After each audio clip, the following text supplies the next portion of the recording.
Good morning બુકબામ reader friends બધાને. મારું નામ ડૉક્ટર વિપુલ રૂપારેલિયા છે. હું બાય પ્રોફેશન ફિઝિયોથેરાપિસ્ટ છું અને પ્રાઇવેટ ક્લિનિક ચલાવું છું. બુકનું ટાઇટલ જેમ સરે કીધું, who will cry when you die. આ ટાઇટલ વાંચીને મગજમાં જે આપણા વિચાર આવે ત્યાંથી ગેરસમજણ ઊભી થાય. હું મારી વાત કરું પર્સનલી તો મને એવું લાગ્યું કે કોઈ સામાજિક બુક હશે, કે કોઈ ફિલોસોફિકલ બુક હશે, અથવા તો કોઈ ધાર્મિક બુક હશે કે તમારા જવા પછી પાછળ શું થાય છે, કોણ કોણ રડે છે, શું કામ રડે છે, કે તમે આવી કોઈ લીગેસી મૂકીને જાઓ છો કે શું છે એટલા માટે. હવે ખરેખર બુક છે ને સેલ્ફ હેલ્પ અને પર્સનલ ડેવલપમેન્ટની બુક છે, પણ ટાઇટલ પરથી તો આવું સજેસ્ટ નથી થતું. એટલે ઘણી વખત છે ને લેખક બહુ શાણા હોશિયાર હોય, એ તમને એટ્રેક્ટ કરવા માટે બુકનું ટાઇટલ આવું રાખે. એવા જ એક લેખક આપણી વચ્ચે છે, બુકનું ટાઇટલ છે ચોરેલી બુક, ડૉક્ટર વિજય સવાણી. એટલે આવા એટ્રેક્ટિવ ટાઇટલ પરથી આ બુક પરચેસ કરી. એટલે એવું થયું કે આવું કંઈક ફિલોસોફિકલ મળશે અંદરથી, કે આપણી લાઈફની વેલ્યુ શું છે, કે પછી આપણા સંબંધો કેવા છે, આવી વસ્તુઓ. પણ ત્યારે આપણે રોંગ પુરવાર થયા, હું સ્પેશિયલી. અને મેં કીધું એવું કે આ બુક સેલ્ફ હેલ્પ બુક છે, પણ ચિંતા કરવા જેવું નથી. બુક એટલી સરસ મજાની છે, અદ્ભુત છે. નાના નાના ચેપ્ટર્સ, 101 ચેપ્ટર્સ. હવે આટલી બુક છે, 260 પેજ અને 101 ચેપ્ટર્સ. એટલે તમે ડિવાઈડ કરો તો જનરલી 1.5-2 પેજીસ પર ચેપ્ટર થાય એટલું. અને ઇઝીલી તમે અડધી મિનિટ 1 મિનિટમાં આખું ચેપ્ટર કમ્પ્લીટ થઈ જાય. હવે બીજી એક વાત કહું કે આ ટાઈપની જે બુક્સ હોય કે જેના ચેપ્ટર નાના હોય, એક ટાઇટલ ઉપરનું ક્લિયર હોય અને જનરલી આપણને મોટિવેશનલ કે રિફ્રેશમેન્ટ આપતું હોય, આવી બુક મારો એવો આગ્રહ છે કે તમે લોકો તમારા સુવાની જગ્યા પર, ઓફિસના ટેબલ પર, કે કમ્યુટ કરતા હોય કોઈ 2 વ્હીલર 4 વ્હીલ ત્યાં રાખો. જ્યારે બી તમારી પાસે ટાઈમ હોય. અને બીજી વસ્તુ એવી કે તમારો મૂડ ન હોય, સેલ્ફ ગિલ્ટમાં હોય, એનર્જી નહીં હોય, તમે ડીમોટિવેટેડ હોય, તો આ ટાઈપની બુક તમે જ્યારે ખોલીને કોઈ પણ પેજ વાંચવાનું શરૂ કરશો, અને આ ચેલેન્જ કે આમાંથી તમે 3 થી 5 ચેપ્ટર વાંચશો કોઈ પણ રેન્ડમ, એટલે પછી તમારું જે એનર્જી લેવલ ને મૂડ છે ને એ આખું બદલાઈ જશે. જ્યારે બી તમે એ ફેઝમાં હોય ત્યારે. હવે ઘણી વખત આપણે અનનેસેસરી ગિલ્ટમાં હોય કે કાલે મેં આ કામ નથી કર્યા, એના લીધે મને આમ અંદરથી ખચકાટ છે, કારું રહી ગયું, આ બેંકની સ્લીપ ભરવાની બાકી રહી ગઈ, કે પેલાને ફોન કરવાનો હતો એ રહી ગયું, અને એ જે આપણે કાલથી નવી હેબિટ ચેન્જ કરવાની હતી એ નથી કરી. તો આવું જે ગિલ્ટ ફિલિંગ હોય એ ટાઈમે તમે કાંઈ પણ તમારું મોટિવેશનલ વાંચો, અને સાંભળવા કરતાં વાંચેલું છે ને એ વધારે અંદર ઉતરે છે. Because it is a active process. તમે 25 વસ્તુ એકસાથે જોઈ લેશો એના બદલે એક ચેપ્ટર વાંચશો, it will make a difference, right. બુકના મને જે લાગ્યા એવા ડ્રોબેક એ બી કહી દઉં. રિવ્યૂ એટલે એવું નથી કે બધું સારું સારું જ બોલવું, રાઈટ. જેમ મૂવીનો રિવ્યૂ હોય, એક્ટિંગ ગમી પણ સોંગ નથી સારા, ડાયરેક્શન સારું છે પણ એડિટિંગ સારું નથી. એટલે જે બે વસ્તુ નથી ગમી એવી, એક તો આપેલું ટાઇટલ આની સાથે મેચ નથી થતું. તમને કોઈને વાંચો અને મળે કે આની સાથે કંઈક સંગત છે, મેં તો 3 વાર વાંચી, મને એના રિલેટેડ નથી મળ્યું, રાઈટ. એટલે આ મારા માટે એક ડ્રોબેક કે એટ્રેક્ટ કરવા માટે ટાઇટલ છે. સેકન્ડ છે થોડી ક્વોલિટી પુઅર છે, પેજીસ બધા નીકળી ગયા છે, પણ નીકળી જવાનું કારણ બહુ વાંચી નથી, થોડી ક્વોલિટી પુઅર છે. એટલે આવું જો ચલાવી લઈએ, 2003ની બુક છે અને 2010 આવતા સુધીમાં 56મું એડિશન હતું. એટલે સરે કીધું એવું millions of copies are sold. પણ એમાં લેખકનું થોડું આ બી છે. પણ આપણે એના ચેપ્ટર્સ પર જઈએ. ઇન્ટરેસ્ટિંગ, અને મને એવું લાગે કે આપણા ઓડિયન્સને જે તર્ક સંબંધ થઈ શકે એવા ચેપ્ટર્સ મેં થોડા અલગ તારવ્યા છે. એમાંથી 3rd ચેપ્ટર છે મેન્ટેન યોર પર્સપેક્ટિવ. જેવું કીધું એવું કે બહુ નાના નાના ચેપ્ટર્સ છે એકદમ. પર્સપેક્ટિવ માટેની એક એમણે સ્ટોરી કીધી છે. કદાચ આપણા જે વાચક બધા મિત્રો છે રશિયા બુક્સના, એમને કદાચ આ સ્ટોરી કશે ને કશેથી આવી હશે, પણ બુકમાં સારી રીતે આલેખવામાં આવી છે. 2 દર્દી હોય, એકને ગંભીર બીમારી હોય અને એક બીજા દર્દી છે એને આંખ નહીં હોય, બ્લાઇન્ડનેસ આવી ગઈ હોય સડન. બાજુના બેડ પર હોય છે 2. જે બ્લાઇન્ડ દર્દી છે ને એ ઓલવેઝ કમ્પ્લેનિંગ મોડમાં હોય, હોસ્પિટલનું આવું છે, જમવાનું બહુ ખરાબ છે, લાઈફમાં કાંઈ લેવાનું નથી, મારી સાથે આટલું ખરાબ બનતું જાય છે, મને આવા જ વ્યક્તિઓ મળે છે, મારી સારવારમાં કોઈ ધ્યાન દેતું નથી, અને એન્ડલેસ કમ્પ્લેન્ટ્સ. એટલે જે બાજુનો જે ગંભીર સિરિયસ દર્દી છે એ એવું કહે છે કે દોસ્ત, જિંદગીમાં બધું ખરાબ નથી. હું જ્યાં મારો બેડ છે ને એની બાજુમાં બારી છે, અને ત્યાંથી બહાર હું તને છે ને ડિસ્ક્રાઇબ કરું ને તો તને ખબર પડશે કે દુનિયા કેટલી સરસ, અદ્ભુત, મજા આવે એવી છે. તો એ કે સારું, તું તારી રીતે કોશિશ કર. તો આ ભાઈ બહાર જઈને બધું બારીની બહારની વર્ણન કરે છે કે ત્યાં એક સરસ મજાનો ગાર્ડન છે, છોકરાઓ એટલા મસ્ત ચિચિયારી કરીને રમે છે, લોકો યોગા કરે છે, મ્યુઝિકના પરફોર્મન્સીસ ચાલે છે, ત્યાં વાતાવરણ એટલું બધું ખુશનુમા લાગે છે. આવી બધી રોજ એને અલગ અલગ વસ્તુઓ કહી કે ત્યાંથી એક રોડ પસાર થાય છે, ત્યાંથી એટલી સરસ સરસ મજાની ગાડીઓ ચાલે છે, આટલું સરસ સનસેટનું વાતાવરણ છે, દૂર મને થોડો દરિયો દેખાય છે. એટલે આવું બધું રોજ એને ડિસ્ક્રાઇબ કરે છે. હવે જે ગંભીર દર્દી છે એક રાત્રે એને શ્વાસમાં તકલીફ થાય અને અચાનક એનું મૃત્યુ થઈ જાય. એના 2 દિવસ અગાઉ જે બ્લાઇન્ડ છે એનું ઓપરેશન કરવામાં આવ્યું હોય, એ જ દિવસે એની પટ્ટી ખુલે સવારે, અને આ દર્દી રાત્રે મૃત્યુ થઈ જાય. તો પટ્ટી ખોલે એટલે તરત નર્સને કહે કે મને બારીની બહાર જોવું છે. જેવું એ બારીની બહાર જોવે ને તો ત્યાં નજીકમાં જ આખી મોટી દિવાલ હોય કોઈ અપાર્ટમેન્ટની. એટલે એવું કે આ દિવાલ ક્યારે બનાવી? એ કે એ તો વર્ષોથી છે, અમારી હોસ્પિટલ છે ત્યારથી છે. એ તો પેલો માણસ કેવી રીતે આવું બધું જોઈ લેતો હતો? તો C, this is the perspective. તમે કોઈ પણ નેગેટિવ સિચ્યુએશનમાં તમારે શું જોવું છે, શું મહેસૂસ કરવું છે, તમારું ધ્યાન ક્યાં લઈ જવું છે, there is always a choice. બીજું એક સ્ટીફન હોકિંગનું કોટ છે અંદર, કે આપણે જે પૃથ્વીનો જે ગ્રહ છે ને એ તારામંડળનો બહુ નાનો એવો તારો છે જે ગેલેક્સીની બહાર એકદમ બોર્ડર પર છે. આવી ગેલેક્સી 100,000 મિલિયન્સ ઓફ ગેલેક્સીમાંથી એક ગેલેક્સીનો પૃથ્વી બહુ નાનો એવો તારો છે.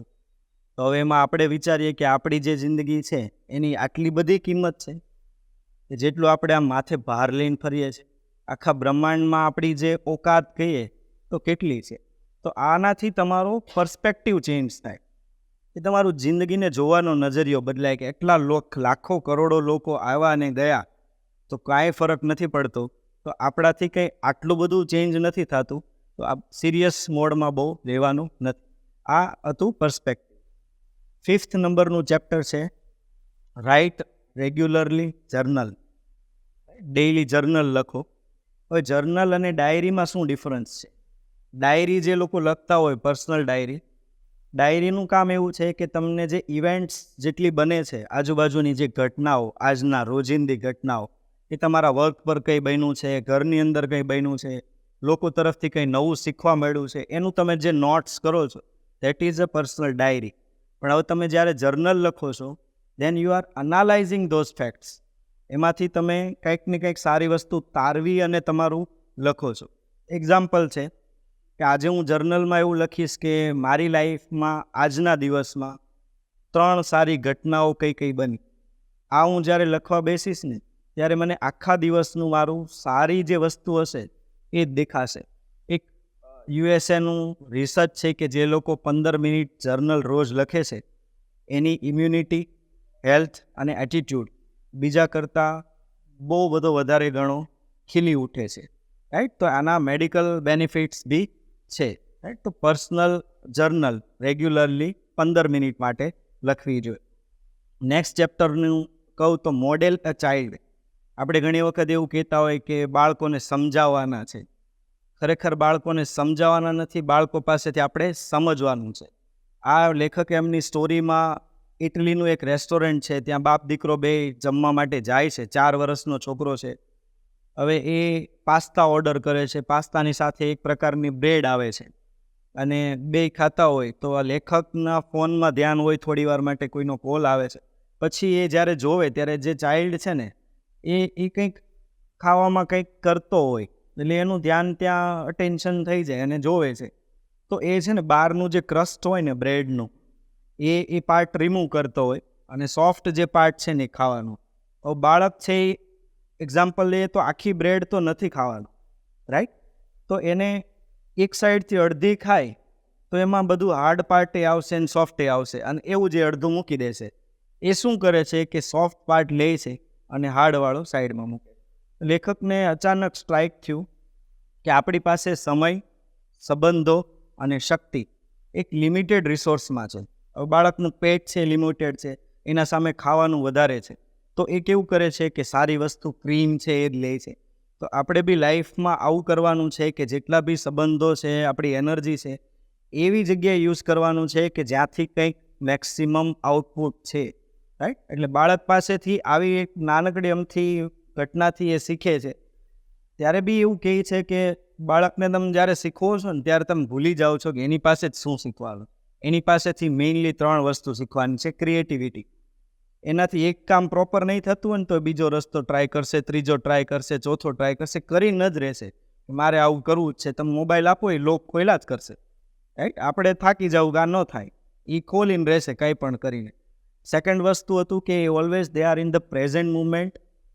સરાઉન્ડિંગ કંઈ પણ થતું હશે, anything, A always they are in the present moment. એને કંઈક કોઈ વસ્તુ લઈ ગયું, રડવું આવ્યું, રડીને ચૂપ થઈ જશે, પછી બીજી મુમેન્ટમાં હસતું હશે. તો એવું યાદ નહીં કરે કે સવારે મારી પાસેથી આણે ચોકલેટ લઈ લીધી, હું પાછો રડવા માંડું, right. They are always in the present moment. ખુશ છે, દુઃખી છે, એમાં છે. આપણે always in the either in the future or past, right. એટલે આપણે દુઃખી હોય છે.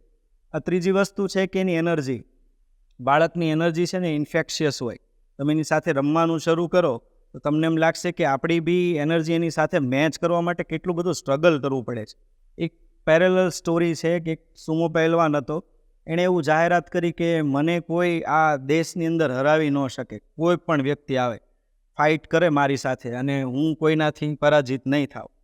તો રાજાએ એવી જાહેરાત કરી કે કોઈ આને પછાડી દે તો આપણે એને ઇનામ આપશું.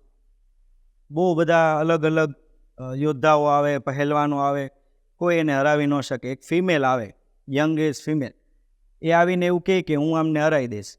એટલે એ કે કેવી રીતે પોસિબલ છે કે આ ફિમેલ છે, આટલા બધા દેશના મોટા મોટા યોદ્ધાઓ આવી ગયા ને હારાને નીકળી ગયા, તો આ કેવી રીતે પોસિબલ છે? એ જે ફિમેલ હતી ને એની સાથે નાનું બાળક લઈને આવી હતી, 4-5 મહિનાનું બાળક હશે. એને નીચે સુવડાવ્યું ફ્લોર પર. આ જેટલી મુવમેન્ટ કરે છે ને એટલી આ સુમો પહેલવાની કરવાની છે, રાઈટ. 15 મિનિટ થઈને ત્યાં સુમો પહેલવાન થાકી ગયા. હાથ ને પગ ને રેન્ડમ જે હલાવતા હતા ને, આવું એડલ્ટ માણસ 15 મિનિટ 20 મિનિટ નહીં કરી શકે. તમે ઓબ્ઝર્વ કરજો, તમારા ઘરમાં નાનું ચાઇલ્ડ હોય, જેટલી મુવમેન્ટ કરે ડોકની, હાથની, પગની, તમે સૂઈને કરી દો. એટલે આટલું છે કે એનામાં જે પોટેન્શિયલ એનર્જી છે ને એ બહુ બધી છે. આપણે એને જોવાનું જરૂર છે અને એને આપણામાં ઉતારવાનું જરૂર છે. નેક્સ્ટ હતું બ્લેસ યોર મની. હવે આવું કોઈ સાંભળ્યું છે? તમારા પૈસાને આશીર્વાદ આપો. એ કેવી રીતે પોસિબલ છે? તમે જ્યારે બી કોઈ પેમેન્ટ કરો છો કોઈ પણ વ્યક્તિને, એ તમારા શાકભાજીવાળા હોય કે કોઈ તમે બિલ ભરતા હોય કે તમારા સ્ટાફને પગાર આપો છો, ઓલવેઝ બ્લેસ યોર મની. તમારે એવું કહેવાનું છે કે આ પૈસા છે ને આની લાઈફમાં ચમત્કાર સર્જવા જોઈએ, કે એની લાઈફમાં આનું મૂલ્ય બહુ બધું થવું જોઈએ.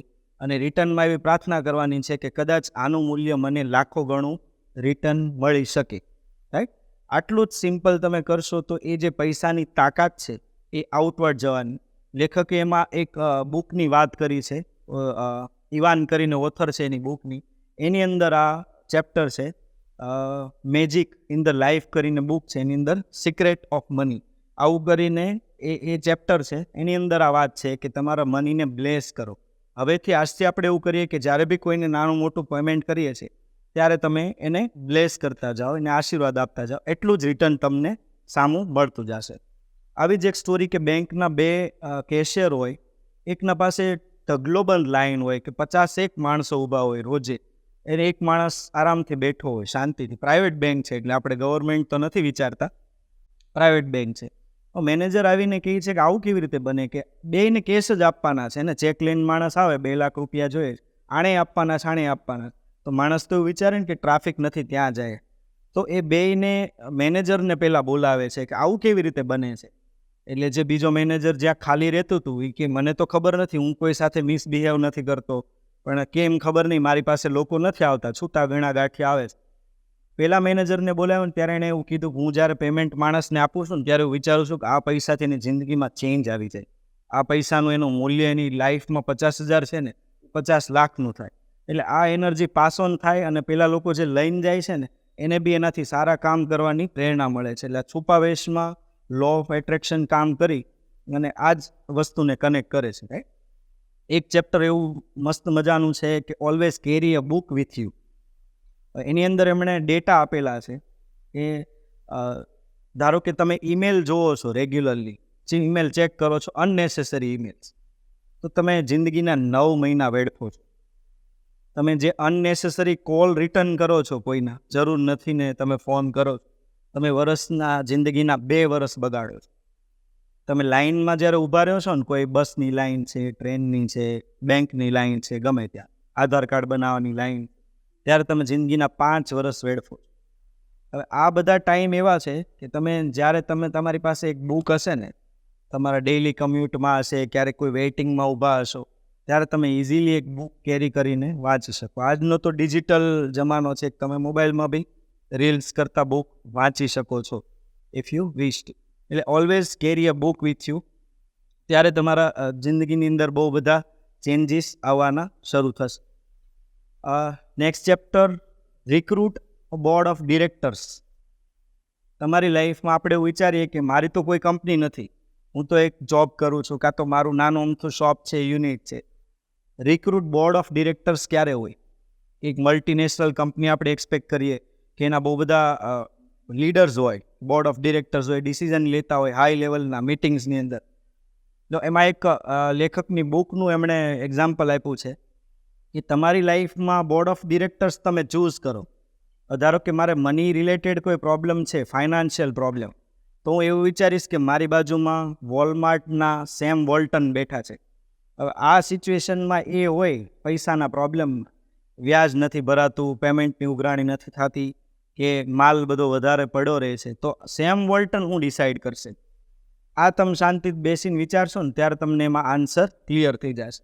બીજું છે, તમારે લીડર બનવું છે, તમે એવું વિચારો મહાત્મા ગાંધી કે નેલ્સન મંડેલા મારી એક ટીમમાં છે, કંપનીની કે મારા ફેમિલીની ટીમમાં છે, એ કેવું વિચારશે આ સિચ્યુએશનની અંદર? એવી રીતે ક્રિએટિવ વસ્તુ હશે તો લિયોનાર્ડો ધ વિન્ચી છે. કોઈ આપણે મતલબ સોશિયલ વર્ક કે એના રિલેટેડ જવું હશે તો તમે સ્વામી વિવેકાનંદનું એક્ઝામ્પલ લઈ શકો. કે આવી રીતે તમારી એક ટીમ બનાવો, બોર્ડ ઓફ ડિરેક્ટર્સ. એ તમારી પર્સનલ માટે બી અને તમારા વર્ક માટે બી. તો ત્યારે તમને એવું ફીલ થશે કે નહીં, આપણા તો ખરેખર એવું લાગે છે કે એ વ્યક્તિ આપણને કંઈ પ્રેરણા આપે છે, રાઈટ. જેવું આપણે ગાંધીગીરીવાળું જોયું હતું કે ગાંધી બાપુ જે એને જવાબ આપતા હતા સવાલના, એનું રીઝન હતું કે એણે અંદર ઉતારી દીધું હતું મુન્નાભાઈ. એટલે જે જવાબ આવતા હતા પોતાના હતા, પણ એ ગાંધીજીથી ઇન્સ્પાયર્ડ હતા, રાઈટ. તો સેમ વસ્તુ આ વાળી કે બોર્ડ ઓફ ડિરેક્ટર્સને રિક્રુટ કરો.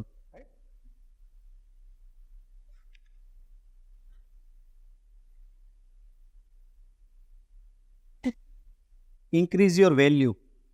હવે તમે ક્યારેય પણ 200 રૂપિયાની પર અવરની જોબ કરો છો, એક્ઝામ્પલ, તો બુકમાં તો $200 હોય, યુએસએની બુક છે એટલે આપણે 200 રૂપિયા રાખીએ.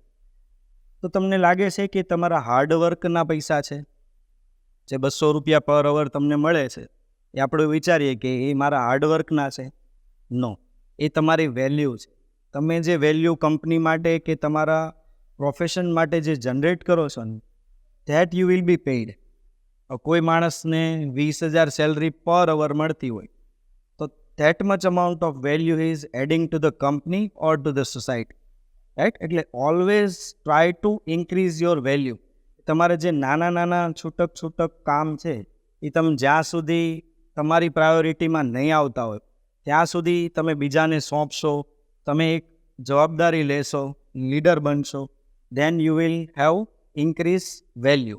તો તમારે જ્યારે બી તમારી વેલ્યુ વધારવી હશે તો learn the different perspective of life અને always keep learning in your profession, right. ત્યારે તમારી વેલ્યુ ઇન્ક્રીઝ થશે. સિમ્પલ એક્ઝામ્પલ, એક લેબરને દિવાલ બનાવી છે, એ ઈંટ મૂકે છે, રાઈટ, એનું ડેઇલી વેજીસ હશે. પણ એવી કેટલી દિવાલો ભેગા કરી અને કોઈ મોટું એક યુનિટ બને છે, તો એની સેલરી સિવિલ એન્જિનિયરની કે આર્કિટેક્ટની કેટલી હશે, રાઈટ. એ તમને બતાવે છે કે તમારા વર્કની વર્થ શું છે. હવે કોઈ સિવિલ એન્જિનિયર છે કે આર્કિટેક્ટ છે, એ કંઈ એવું નથી કે એનું હાર્ડ વર્ક કરે છે એ ટાઈમ પીરિયડમાં, રાઈટ. મે બી કદાચ એના કરતાં ઓછા ઇન્ટેલિજન્ટ હશે, મે બી એના કરતાં ઓછી મહેનત કરતા હશે, એની કરતાં ઓછું પોતાનું આપતા હશે, but how it is generated because they have the responsibility. હવે એક દિવાલ ક્રોસ જશે, એમાં ક્યારેય કોઈ મજૂરનો વાંક કાઢશે? મેં તો આમ લાઈન દોરીથી તે આમ કરી નાખ્યું કે આ સ્લેબ 9 ફૂટે લેવાનો તો તે 7 ફૂટે લઈ લીધો. નેવર. કારણ કે એની રિસ્પોન્સિબિલિટી નથી. આખું જે સ્ટ્રક્ચર ઊભું થાય છે એની પાછળ એના એન્જિનિયર્સ કે આર્કિટેક્ટ જવાબદાર છે. તો તમારે જે તમારી વેલ્યુ વધારવી હશે વર્કમાં કે પ્રોફેશનમાં, તો આ કરવાનું છે કે always learn something higher than you. Love your work. હવે થોમસ આલ્વા એડિસન 1093 એમના નામે પેટન્ટ છે. એમણે એવું કીધું હતું કે મેં મારી જિંદગીમાં એક પણ દિવસ કામ નથી કર્યું, મેં ખાલી લાઈફને એન્જોય કરી છે. Because his work is the enjoyment. એને એમાં મજા આવતી હતી ડિઝાઇનિંગમાં. તમે જે કેટેગરી કહેશો ને એમાં એની પ્રોડક્ટ છે. એવું નથી કે ખાલી સાયન્સમાં છે, એના બધી જ ડાયરેક્શનમાં એમની પ્રોડક્ટ છે. ફોનોગ્રામ હોય, લાઇટ બલ્બ હોય, મૂવીઝ હોય, આ બધાની અંદર એનું કંઈ ને કંઈ ઇનપુટ અને એની પોતાની પેટન્ટ છે. રાઈટ? એટલે ઓલવેઝ એ ઇમ્પોર્ટન્ટ એટલે છે કે જે બી તમે સક્સેસફુલ માણસો જોશો ને, always they have passion four their work.